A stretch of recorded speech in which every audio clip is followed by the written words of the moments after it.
Cyberpunk Update 1.2 is here. It has the longest patch notes of all time. I've picked out the 9 best bits from the update to show you in this video. So let's crack on.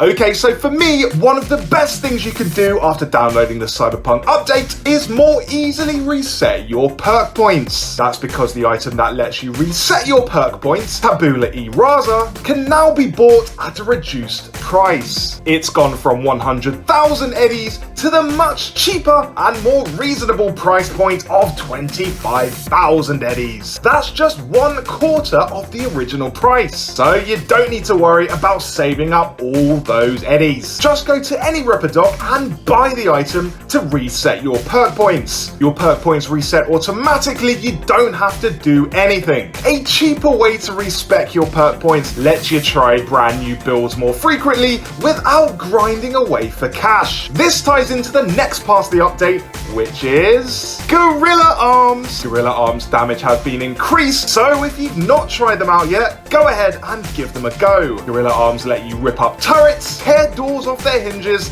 and just basically punch people really hard. Thanks to the update, their attack power has risen by 20%, which is a pretty big boost and makes them even more viable. Up until now, I've been using the projectile arms, which are decent and have a good lock on, but since the update, I've made the switch to Gorilla Arms, and I've never felt more alive. Keep in mind that it's no longer possible to perform Gorilla Arm finishers against civilians. That's actually one of the patch notes. All you can do is punch them repeatedly. With great Gorilla Arms comes great responsibility.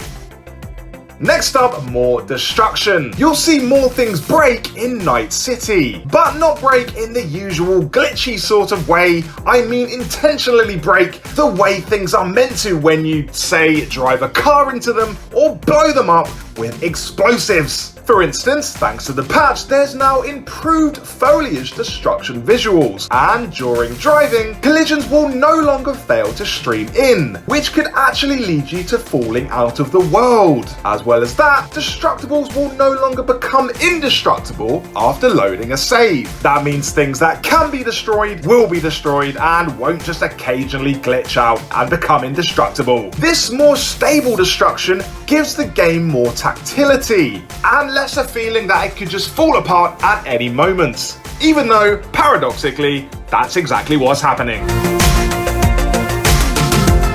On to key binding now, and after update 1.2, more keys are available for rebinding. For instance, it's now possible to unbind dodge from the movement keys. You can also now enter the journal from the map panel using a keyboard. Key bindings were always unnecessarily restrictive in Cyberpunk, but now you've got a lot more control over your keys, which is good. Next up, better graphics. Now, the graphics in Cyberpunk were always nice. That might even be an understatement, but now they're even nicer. That's because the update brings ray tracing to AMD cards. Previously, ray tracing was just for NVIDIA graphics cards. So if you've got an AMD card and you want to try out ray tracing, you can expect the lighting to look loads better, especially in reflections. That means rainy scenes will get a massive boost. Regardless of your card, say if you're on an NVIDIA card, there's still a load of improvements to the graphics. The update mentions how the city looks good at a distance, as CD Projekt Red have adjusted the lighting on the skyline. The update also brings various optimizations and improvements, including better water, shadows, shaders, the occlusion system,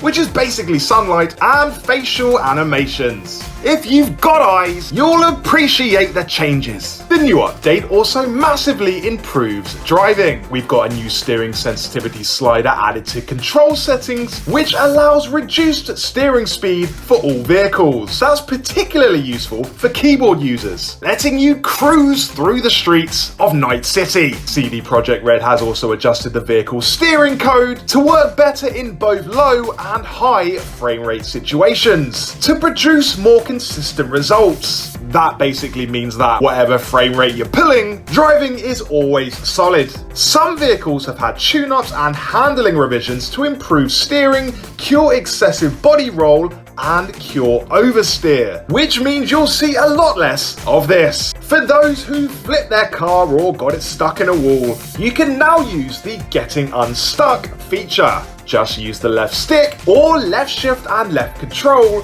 to engage rocking and rotate your stuck or beached vehicles. Oh, and also you'll now be able to hop on bikes properly rather than doing this. On to NPCs now, and they've been given some of the most comprehensive improvements out of everything in the update. They behave a lot less weirdly. For instance, NPCs will no longer stay blocked on traffic lanes, cowering in fear, and NPCs hit by a car will now immediately run in panic, and not just stay there screaming. There are even different animation variations for pedestrians running away from a vehicle. The devs have also fixed multiple issues related to improper NPC behaviour in combat. For example, not changing to the correct attack mode, not reacting to your presence, or getting stuck in a location. And best of all, Update 1.2 claims to put an end to the T-posing epidemic that plagued Night City. Everyone's arms were getting tired. Next up, no more visual weirdness. The update fixed multiple issues with disappearing or misplaced assets, and fixed multiple issues with assets floating in the air. There are improvements in textures rendering from afar,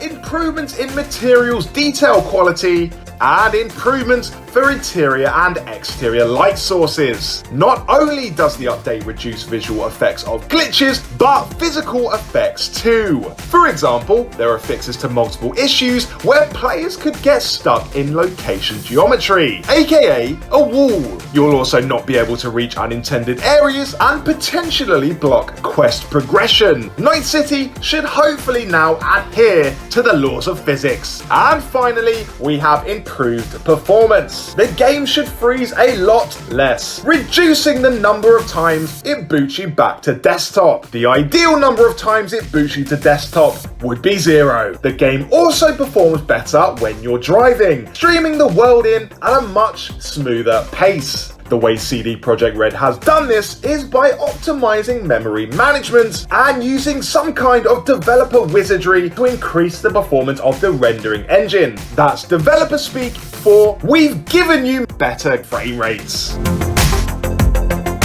So those were 9 new things you can do after Cyberpunk Update 1.2. Let me know your favourite part of the update in the comments, and if you want more Cyberpunk content, subscribe to my channel.